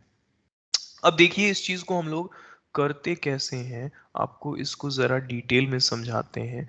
आइए चलिए आपको अब डिटेल में हम समझा देते हैं, आपको घबराइए नहीं, थोड़ा सा इसमें ट्विस्ट है, आपने जो पढ़ा है उससे आगे एक स्टेप बढ़ाते हैं। देखो कह रहा है कि सर ये देखो सर, ये हमारा प्लांट है सर, ये हमारा प्लांट है, this is the plant, this is the plant, मान लीजिए ये प्लांट है।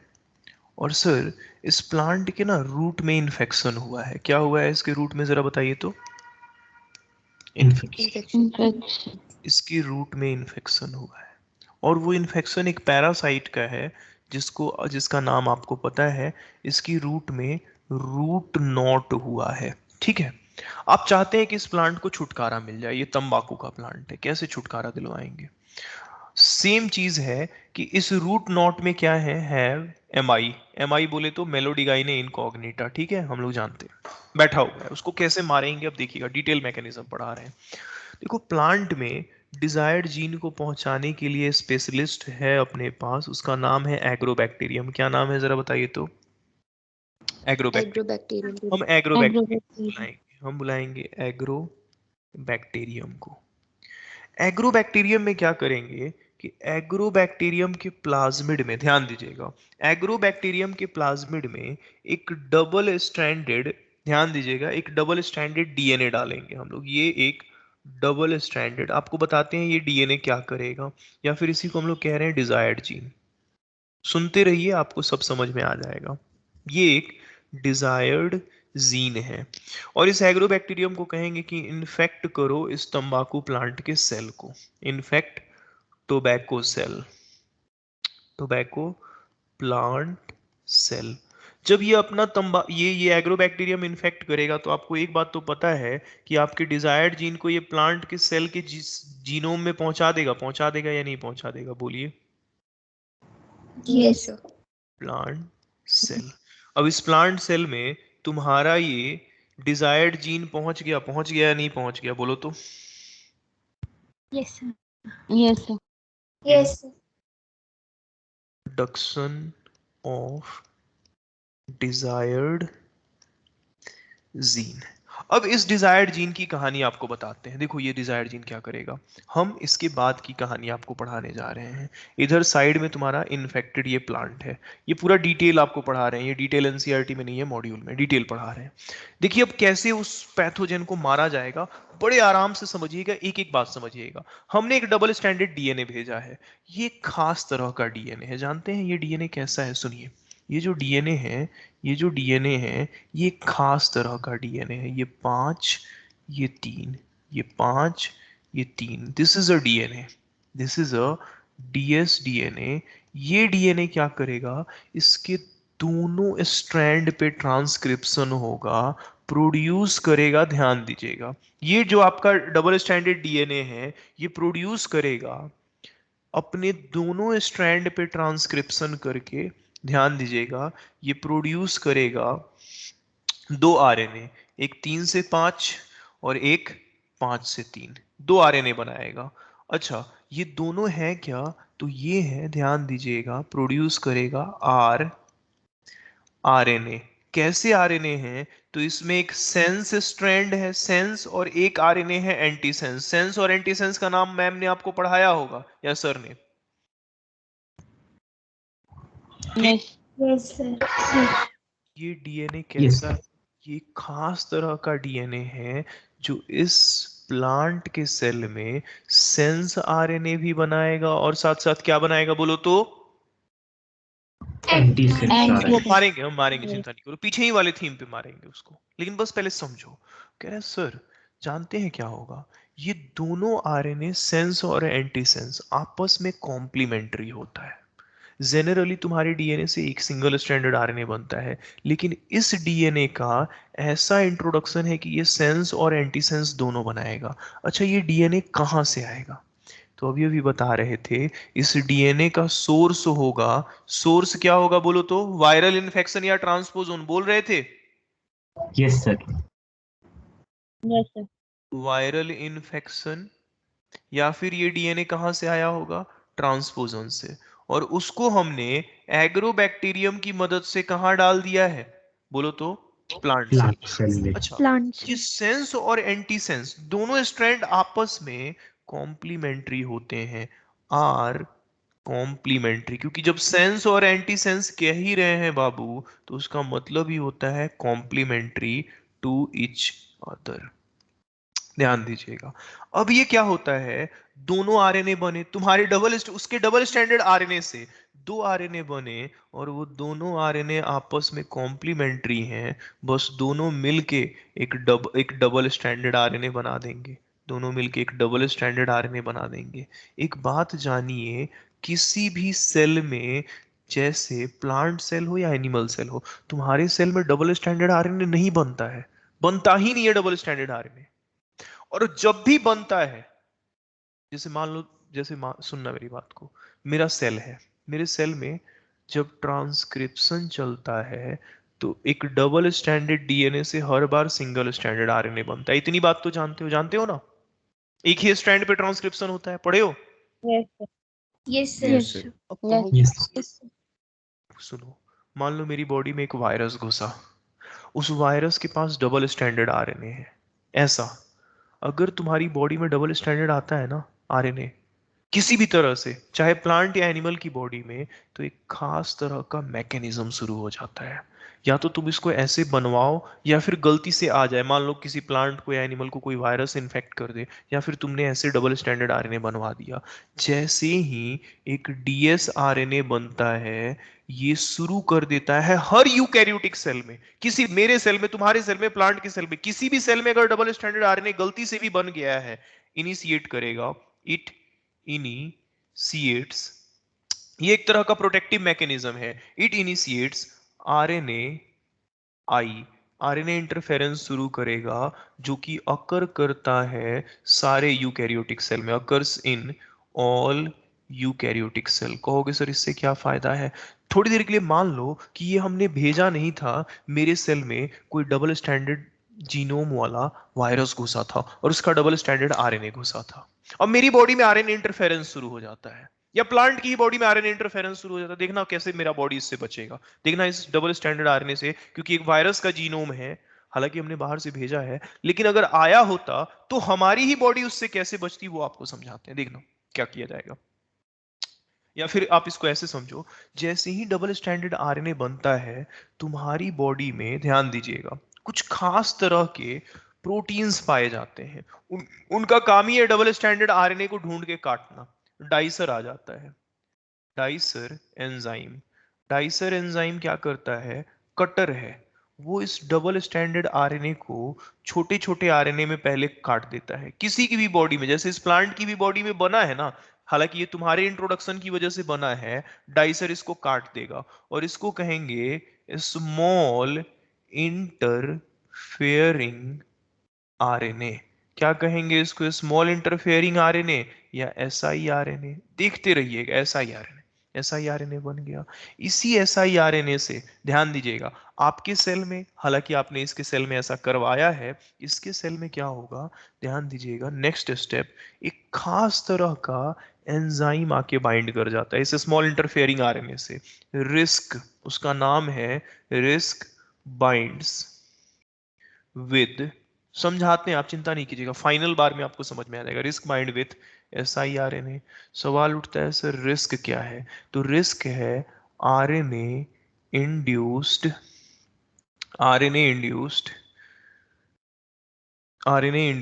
जीन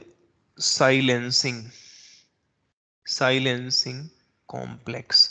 जब भी एक डबल स्टैंडर्ड आरएनए बनता है किसी भी यूकैरियोटिक सेल में, डाइसर और रिस्क आ जाते हैं। रिस्क इस छोटे छोटे आरएनए के टुकड़ों से बाइंड कर जाता है। अब देखिए रिस्क को हम दिखाते हैं, जैसे मान लीजिए कि ये डबल स्टैंडर्ड आरएनए थे, इनसे ये रिस्क कॉम्प्लेक्स आके बाइंड कर गया। This is risk. आप रिस्क के बारे में जानिए कि रिस्क भी एक तरह का कटर ही है। रिस्क भी एक तरह का कटर एंजाइम है, काटता है। इसके बाद क्या होता है कि ये जो आरएनए है, ध्यान दीजिएगा, ये जो आरएनए है ये अपने आप को क्या करते हैं, ध्यान दीजिएगा, सिंगल स्टैंडर्ड आरएनए जो है अपने आप को अनवाइंड करते हैं। siRNA अनवाइंडिंग होती है, सिंगल स्टैंडर्ड आरएनए की अनवाइंडिंग होती है, और इस रिस्क में सिर्फ एक एक आरएनए बचता है। ऐसे एक एक आरएनए बचता है, सिंगल स्टैंडर्ड आरएनए बचता है ऐसे, जानते हैं। अब ये रिस्क कॉम्प्लेक्स अलोंग विथ, ये क्या है, पूरा का पूरा रिस्क है, इसमें रिस्क प्लस ssRNA, ये जाता है और जाके, ध्यान दीजिएगा, बाइंड्स बाइंड्स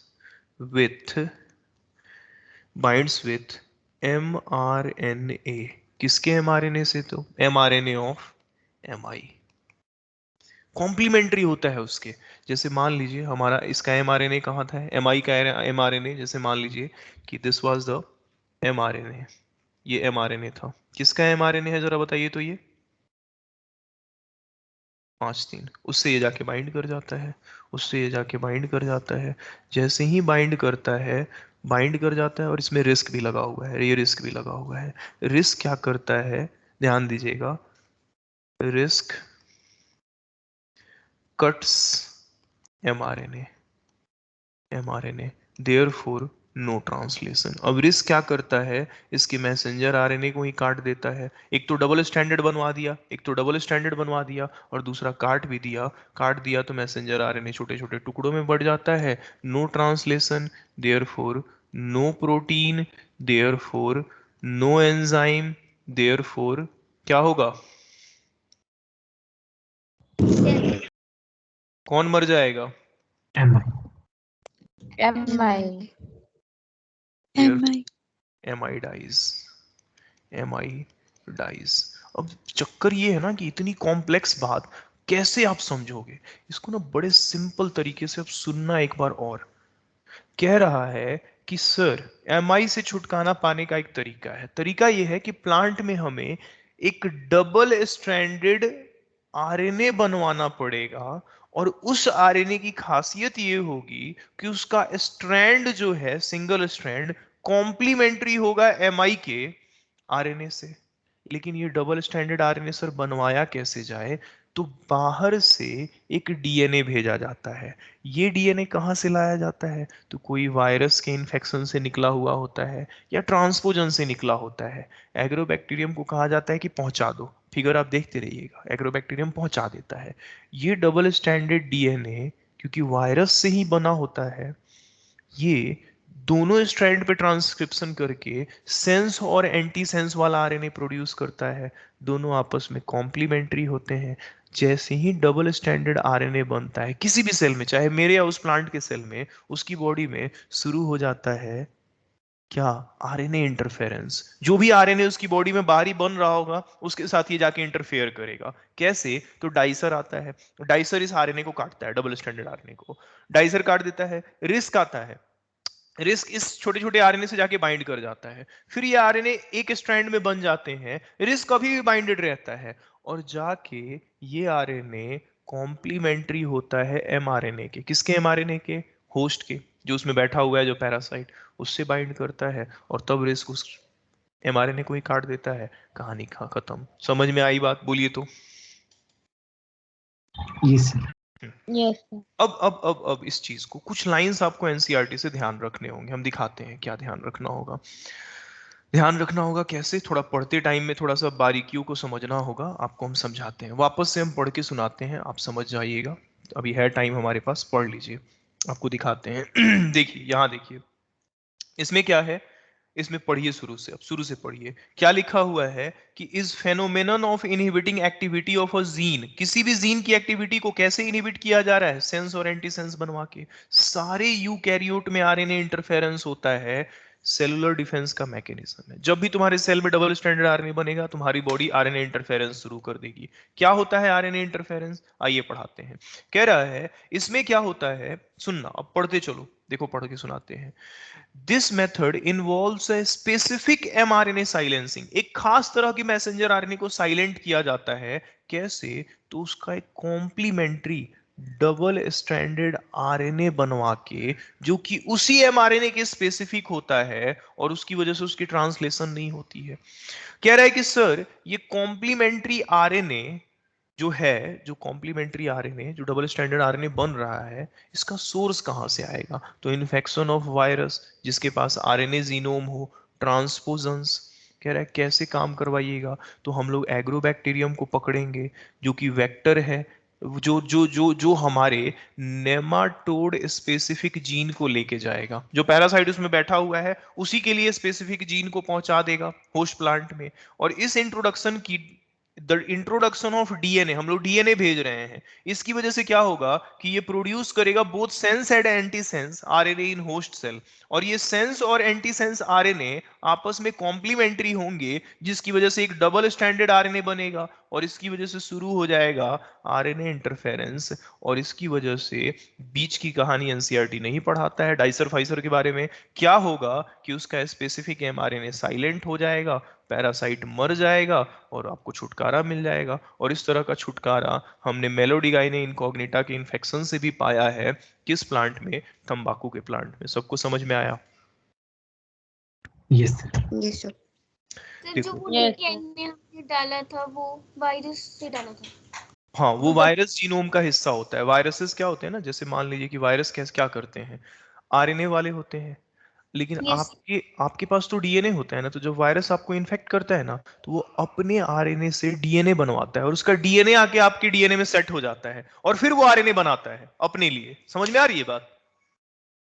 Yes, sir. इस तरह से वायरस का इन्फेक्शन होता है। खैर, ये था प्लांट में एप्लीकेशन। अगले लेक्चर में कल हम लोग इसका मेडिसिन फील्ड में और चैप्टर को खत्म करेंगे। 1 घंटे का चैप्टर है, खत्म हो जाएगा। आज जाइए आप लोग पढ़ के आइएगा, पीडीएफ थोड़ी देर बाद आप लोगों को मिल जाएगा, ठीक है? क्योंकि बहुत ज्यादा पढ़ लिए हैं। सर फिर हाँ, संडे को क्लास नहीं होगी? नहीं होगी, कल ही खत्म हो जाएगा। संडे को क्लास नहीं होगा, ये चैप्टर कल ही खत्म हो जाएगा, ठीक है? Yes sir. ठीक। Recorded lectures Yes. रहेंगे आपके पास, कोई चिंता वाली बात नहीं है। आप लोग बस, अगर कभी लगे कि थोड़ा कम समझ में आया तो रिकॉर्डिंग सुन लीजिएगा, ठीक है? सब कुछ उसमें बोला गया होगा, ध्यान से सुनिएगा, ठीक? Yes, sir. Yes sir. चलो फिर मिलते हैं अगली Yes. क्लास। डिटेल हालांकि नहीं पढ़ना है, जो हैंड रिटन है वो प्योर एनसीईआरटी है, उससे बाहर तुमको जाना ही नहीं है, भले उसको थोड़ा बहुत रटना ही क्यों ना पड़े। जो अलग से लिखे हैं वो तो अलग से ही है। चलें? चलो, Thank you, sir. Thank you all, have a good day. Thank Good you evening. Sir. Thank you, good sir. Evening. ठीक ठीक ठीक, good evening. Thank you, sir.